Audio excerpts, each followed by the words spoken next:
দেখুন, এত জঙ্গি যখন ধরা পড়ছে তখন স্বাভাবিকভাবেই কোন রাস্তায় যাতায়াত হচ্ছে এটা নিয়ে একটা চিন্তার ভাঁজ পড়ারই কথা। উঠে আসছে শিলিগুড়ি করিডোর, এই জায়গাটার নাম, এখান দিয়েই নাকি যাতায়াত হচ্ছে। আবার ওপাশে স্বরূপনগরে, সেখানে তো অবাধ যাতায়াত। তাহলে বাংলা, আমার আপনার সকলের বাংলা কি আদৌ নিরাপদ, নাকি জঙ্গিদের জন্য একটা সেফ করিডোর, তাদের জন্য নিরাপদ পশ্চিমবঙ্গ?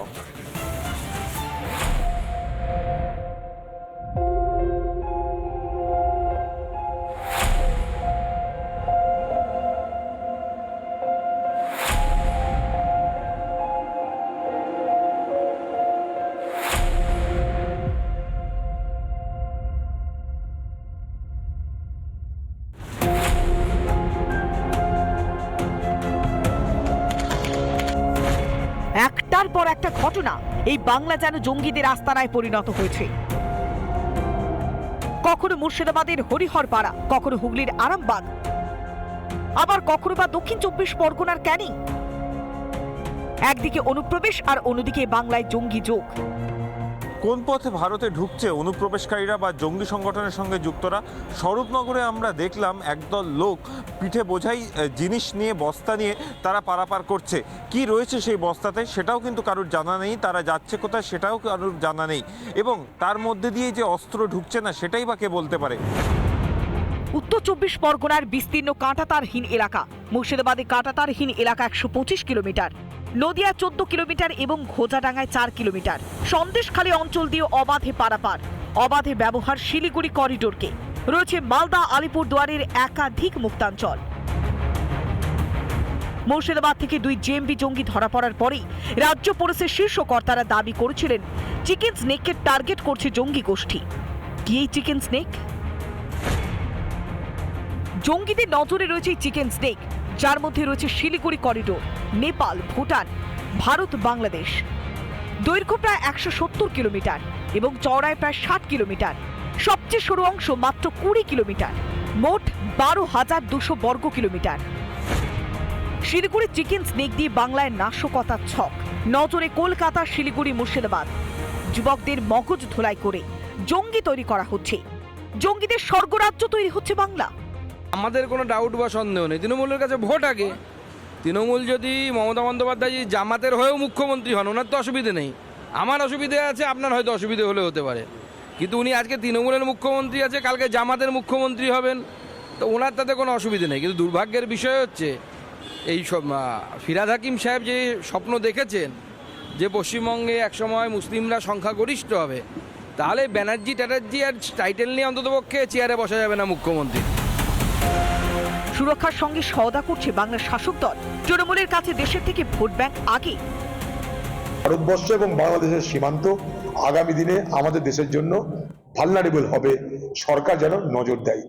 সরকারের গোটা ফোকাসটা হচ্ছে পশ্চিম সীমান্তে, সরকারের ফোকাস কখনো পূর্ব সীমান্তে রাখেনি এই সরকার। এই রাজ্য থেকে পরপর জঙ্গিদের গ্রেফতারের ঘটনা যেন চোখে আঙুল দিয়ে দেখিয়ে দিচ্ছে পাকিস্তান এবং বাংলাদেশ একজোট হওয়ার পর বিপদ বাড়ছে ভারতে। আর এই রাজ্যের উদাসীনতার ফলে জঙ্গিরা নিভৃতে আস্তানা করছে এই বাংলার আনাচে কানাচে। রিপাবলিক বাংলা। জঙ্গিদের নিরাপদ আশ্রয়স্থল বাংলা, এই কথাটা কি এবার বলা খুব ভুল হবে? জঙ্গিদের আনাগোনা নিয়ে উদ্বেগ প্রকাশ করছে এই রাজ্যের পুলিশও। একদিকে বাংলাদেশে একের পর এক জঙ্গি জেল থেকে বেরিয়ে যাচ্ছে, আর এখানেই জঙ্গি গ্রেফতার ক্রমশ বাড়ছে। তার ওপাশে তৃণমূল ব্যস্ত কেন্দ্রের দিকে দায় ঠেলতে। এই সময়তে দাঁড়িয়েও রাজ্যের শাসক দল সস্তায় রাজনীতি করছে।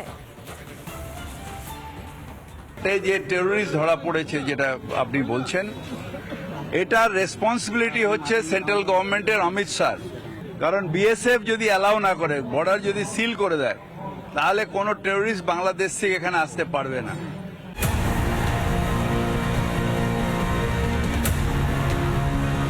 রাজ্যে একের পর এক জঙ্গি আস্তানার হদিশ। মুর্শিদাবাদ, মালদহের পর এবার ক্যানিংয়েও গ্রেফতার তেহরিক উল মুজাহিদিনের জঙ্গি। সন্ত্রাসবাদীদের নিশ্চিত আস্তানা হয়ে উঠছে বাংলা। রাজ্য গোয়েন্দাদের নজর এড়িয়েই বাংলায় ঢুকছে জঙ্গিরা, যা নিয়ে রাজনীতি শুরু করেছে রাজ্যের শাসক দল। জঙ্গি গ্রেফতার নিয়ে কেন্দ্রকেই দুষছেন রাজ্যের মন্ত্রী ফিরহাদ হাকিম। যে টেররিস্ট ধরা পড়েছে যেটা আপনি বলছেন, এটার রেসপন্সিবিলিটি হচ্ছে সেন্ট্রাল গভর্নমেন্টের অমিত শাহ। কারণ বিএসএফ যদি অ্যালাউ না করে, বর্ডার যদি সিল করে দেয়, তাহলে কোনো টেররিস্ট বাংলাদেশ থেকে এখানে আসতে পারবে না। সন্ত্রাস দমনে কঠোর অবস্থান নিয়েছে কেন্দ্র। বাংলার সীমান্ত থেকে বারবার অনুপ্রবেশ নিয়ে রাজ্যকে ফের আক্রমণ করেন বিরোধী দলনেতা শুভেন্দু অধিকারী। সোশ্যাল মিডিয়ায় বিস্ফোরক পোস্ট করেন শুভেন্দু। স্বরূপনগর হাকিমপুর বাংলাদেশ সীমান্ত, তৃণমূল নেতার মদতে সীমান্তে অনুপ্রবেশ, প্রতিদিন 100 অনুপ্রবেশ। বাংলাদেশের সঙ্গে 42 কিলোমিটার সীমান্ত স্বরূপনগরে, 42 কিলোমিটার সীমান্তই কাঁটাতারহীন। মমতা ব্যানার্জি জমি দিতে অস্বীকার করে, জমি দিতে অস্বীকার করায় কাঁটাতারহীন। অনুপ্রবেশে মদতের অভিযোগ শাসক দলের বিরুদ্ধে, আর তাতে দলকে আড়াল করতে শাক দিয়ে মাছ ঢাকার চেষ্টা করছে তৃণমূল সাংসদ। কি বললেন কল্যাণ বন্দ্যোপাধ্যায়, নিজে কানে শুনুন। অনুপ্রবেশ যদি বেআইনি অনুপ্রবেশ হচ্ছে সেটাও তো অমিত শাহের দোষ।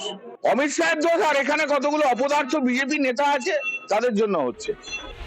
সীমান্তে অনুপ্রবেশ রুখতে জমি জট, রাজ্য জমি নিয়ে কেন্দ্রকে কোনো সহযোগিতা না করার অভিযোগ কেন্দ্রীয় মন্ত্রীর। আপনি যখন ফেন্সিং করার সমস্ত জমি দিয়ে দেবেন, প্রায় 2 বছর আগে অমিত শাহজি এসে 70খানা বিএসএফ আউটপোস্টের জন্য জমি চেয়েছিলেন, এখনো পর্যন্ত পাইনি। এই জমিগুলো দিয়ে দিন 100%। মারাত্মক অভিযোগ করছেন বিজেপি নেতা রুদ্রনীল ঘোষ। উগ্র মুসলিম মৌলবাদকে প্রশ্রয় দিতে গিয়ে তা আজকে নিয়ন্ত্রণের বাইরে চলে গেছে এবং ভয়ঙ্কর কাণ্ড ঘটছে এবং তাদের নেতা বা হোতা হয়ে উঠতে চাইছে এই ববি হাকিম, তা স্পষ্ট। মুখে দেশভক্তির গান গাইলেও মৌলবাদী কার্যকলাপে তৃণমূলের একাংশের যে প্রশ্রয় রয়েছে তা অতীতে একাধিক ঘটনায় সামনে এসেছে। আর পিছনে ইন্ধন রয়েছে রাজ্যের শাসক দলের। কখনো দাওয়াতে ইসলাম, কখনো আবার দেশের সংখ্যালঘুদের সংখ্যাগুরু বানানোর চক্রান্ত চলছে বাংলায়।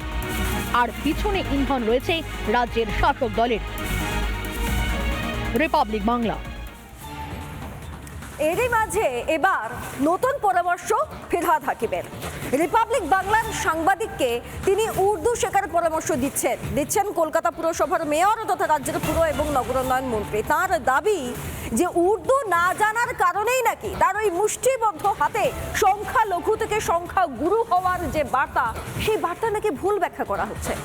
এখন প্রশ্নটা হলো ফিরহাদ বাবু, যে ভুল ব্যাখ্যা করা হচ্ছে নাকি সবটাই জেনে শুনে বিভাজনের তাস খেলে নতুন নাটক ফেঁদেছেন, কোনটা সত্যি?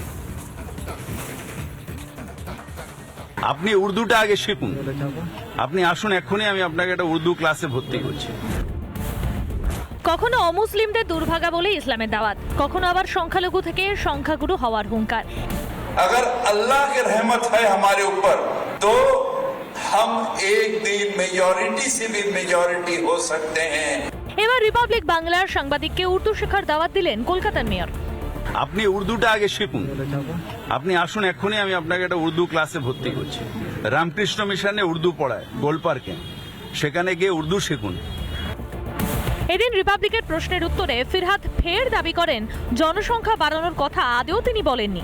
উর্দু না জানার কারণে তার কথার অর্থ বুঝতে পারেনি কেউ। সংখ্যা গুরু করতে নয়, শিক্ষা শিক্ষা। নানা ধরনের কন্টেন্ট দেখার জন্য লাইক করুন, শেয়ার করুন আমাদের ফেসবুক পেজ, সাবস্ক্রাইব করুন আমাদের ইউটিউব চ্যানেল। পাশাপাশি অন্যান্য ব্রেকিং নিউজের জন্য অবশ্যই চোখ রাখুন রিপাবলিক বাংলায়।